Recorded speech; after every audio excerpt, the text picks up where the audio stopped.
कितना बोलना बोलना बोलना तनी लहंगा उठा के डोलना डोलना डोलना तोहर फीस बाटे कितना बोलना तनी लहंगा उठा के डोलना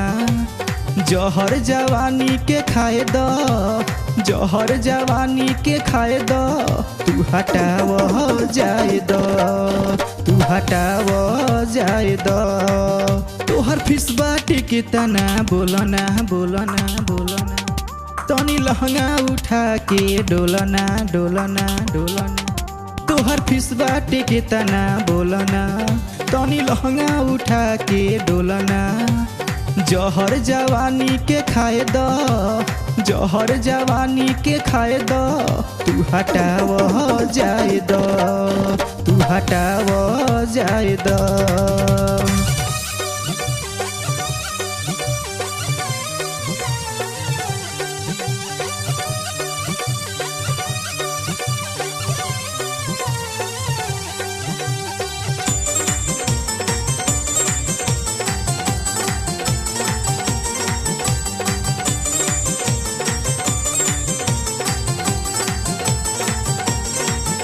आज रात भर तोहके नचाई केहू बोली तो गोली चलाई आज रात भर तोहके नचाई केहू बोली तो गोली चलाई सर पे चढ़ल बा मस्ती छाए द सर पे चढ़ल बा मस्ती छाए द तू हटाव जाए द तू हटाव जाए द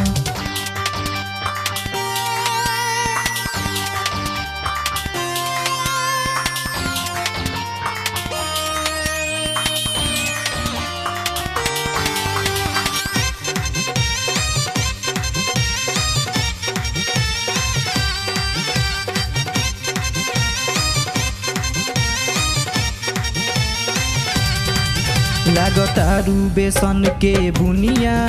आज सबके करा द तू पुनिया लागतारू बेसन के बुनिया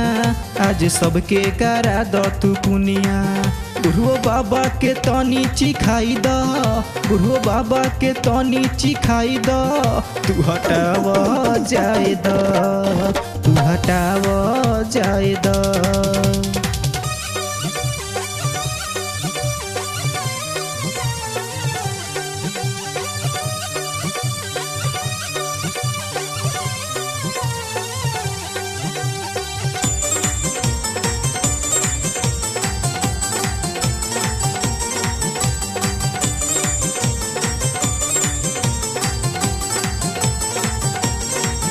अपना बॉडी के कर नुमाइश बाटे इहे सतेंद्र के ख्वाइश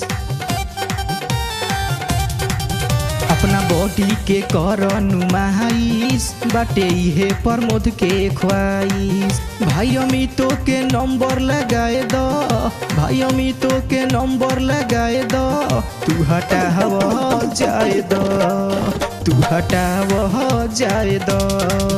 तोहर फीस बाटे कितना बोलना बोलना बोलना तनी लहंगा उठा के डोलना डोलना डोलना तोहर फीस बाटे कितना बोलना तनी लहंगा उठा के डोलना जहर जवानी के खाए द जहर जवानी के खाए द तू हटाव जाए द तू हटाव